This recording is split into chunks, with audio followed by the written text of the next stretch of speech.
Hello friends, அனைவருக்கும் வணக்கம். இன்றைக்கி வந்து பார்த்திங்கன்னா நான் வந்து சூரியகலா ரெசிபி வந்து கொஞ்சம் டிஃப்ரெண்ட்டாக செஞ்சு காட்ட போகிறேன். இது ரொம்ப ஈஸி தாங்க. கடையில் எந்த பொருளை வாங்க வேண்டியது இருக்காது. வீட்டில் இருக்கக்கூடிய பொருட்களை வச்சு தான் நான் செய்ய போகிறேன். இது எப்படி செய்யுதுன்னு பார்க்கலாம். ஃபஸ்ட்டு ஒரு மிக்ஸி ஜாரில் ஒரு அரை மூடி தேங்காவை வந்து பார்த்திங்கன்னா ஓடெல்லாம் எடுத்துருங்க. சின்னதாக கட் பண்ணி 2 ஏலக்காய் சேர்த்து இந்த மாதிரி அரைச்சி எடுத்துக்கோங்க. இப்போ ஒரு தவா வச்சுட்டேன். அரைச்ச தேங்காவை அது கூட சேர்த்துடலாம். அடுத்தது 1/4 கப்பு வந்து மில்க் பவுட்ரு சேர்த்துருக்கேன். மில்க் பவுட்ரு இல்லைன்னா நல்லா திக்கான பால் சேர்த்துக்கோங்க. ஒரு 1/4 கப்பு நல்லா திக்காக இருக்கணும். இதை நல்லா மிக்ஸ் பண்ணி விட்டுக்கலாம். சர்க்கரை வந்து ஒரு 1/4 கப் அளவு சேர்த்துக்கலாம். இது வந்து பார்த்திங்கன்னா ஒரு 5 நிமிஷத்துலேயே ரெடி ஆகிடும். பால் சேர்த்திங்கன்னா இன்னும் ஒரு 5 நிமிஷம் எக்ஸ்ட்ரா ஆகும், அவ்வளோதான். இப்போ பாருங்கள், இது ரெடி ஆகிடுச்சு. ஒரு கிண்ணத்தில் மாற்றிடலாம். நல்லா கட்டி பதம் வந்துடுச்சு பாருங்கள். இப்போ ஒரு கிண்ணத்தில் மாற்றிட்டேன். இது ஆறட்டும் ஒரு பக்கம். நம்ம வந்து சர்க்கரை பாகு ரெடி பண்ணிக்கலாம். 1 கப்பு சர்க்கரையை 1 கப்பு தண்ணி ஊற்றி நல்லா கொதிக்க வச்சுக்கணும். அதாவது திக்கு பதம் பிசுப்பாக இருக்கும் பார்த்திங்களா, அப்போ வந்து ஆஃப் பண்ணிடலாம். கம்பி பதம்லாம் வந்து வர தேவையில்லை. இப்போ பாருங்கள், நல்லா திக்காகிடுச்சு. இது ஒரு பக்கம் இருக்கட்டும். மாவு பிசைஞ்சிடலாம். 1 கப்பு மைதா மாவில் 1 சிட்டிகை அளவு உப்பு சேர்த்துருக்கேன். அடுத்ததாக 2 டேபிள் ஸ்பூன் அளவுக்கு நெய் சேர்த்துக்கலாம். நெய் சேர்த்தாச்சு. இப்போ வந்து பார்த்திங்கன்னா கையிலே லைட்டாக பிசைஞ்சு விட்டுக்கலாம். அழுத்தி பிசைஞ்சிடக்கூடாது. இந்த மாதிரி பிசைஞ்சு விட்டுக்கோங்க.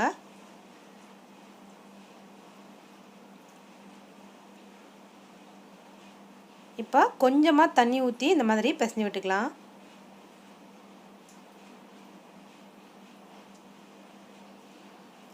இது கூடவே பார்த்திங்கன்னா நான் வந்து ரோஸ் எசன்ஸ் சேர்க்க போகிறேன். ஒரு 3 சொட்டு அளவுக்கு. இது ஆப்ஷனல் தான். ஃப்ளேவர் நல்லா கொடுக்கும். சாப்பிட்றதுக்கும் வந்து கொஞ்சம் டேஸ்ட்டாக இருக்கும். அதனால தான். இது இல்லைன்னா பரவாயில்ல. இப்போ நல்லா பிசைஞ்சிட்டு இதை வந்து ஒரு 10 நிமிஷம் ஊற வச்சிடலாம். 10 நிமிஷம் ஆயிடுச்சு. இப்போ வந்து இதை வந்து எடுத்துடலாம். லைட்டாக மாவு தூவி விட்டுக்கலாம். இந்த மாவு வந்து பார்த்திங்கன்னா திரட்டும் போது ரொம்ப மெல்லிசாக திரட்டிடக்கூடாது. அதே மாதிரி ரொம்ப தடிப்பாகவும் திரட்டிடக்கூடாது. நான் எப்படி திரட்டுறேன்னு பாருங்கள். அந்த அளவுக்கு இருந்தால் போதும். ஏன்னா அப்போ தான் வந்து நம்ம சுருட்டும் போது ஈஸியாக இருக்கும்.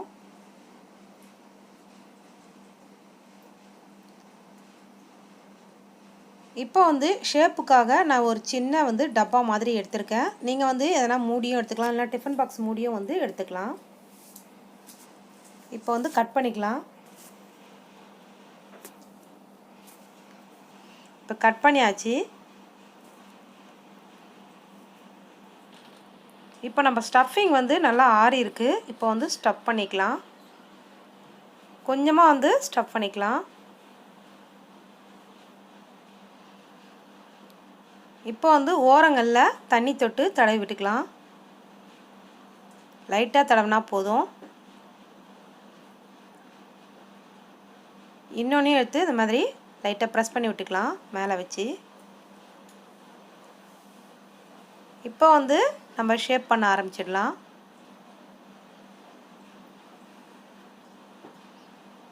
லைட்டாக ஒரு ப்ரெஸ் பண்ணிட்டு இந்த மாதிரி வந்து அமுக்கி விடுங்க. பாருங்கள் எவ்வளோ சுருள் அழகாக வருதுன்னு.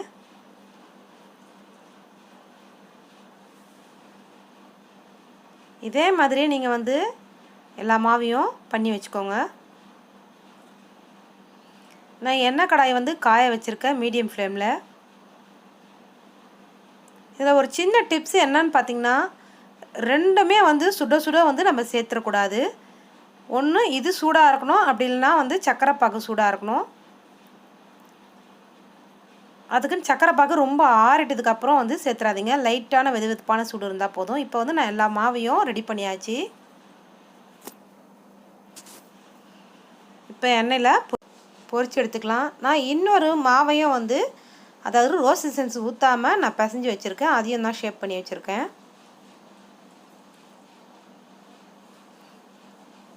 அதாவது ஸ்டஃபிங் வந்து கொஞ்சம் எக்ஸ்ட்ரா ஆகிடுச்சு. அதனால் வந்து நான் வந்து இன்னொரு மாவும் வந்து அதேமாதிரி பிசைஞ்சு எடுத்துட்டேன். இப்போ வந்து இதை மீடியம் ஃப்ளேமில் வச்சு பொரிச்சு எடுத்துக்கலாம். ஃபாஸ்ட்டாக வச்சு பொரிச்சு எடுத்துடக்கூடாது.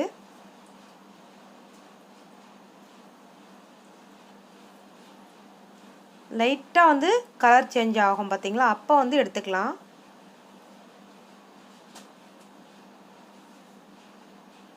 இப்போது எல்லாத்தையும் எடுத்துடலாம்.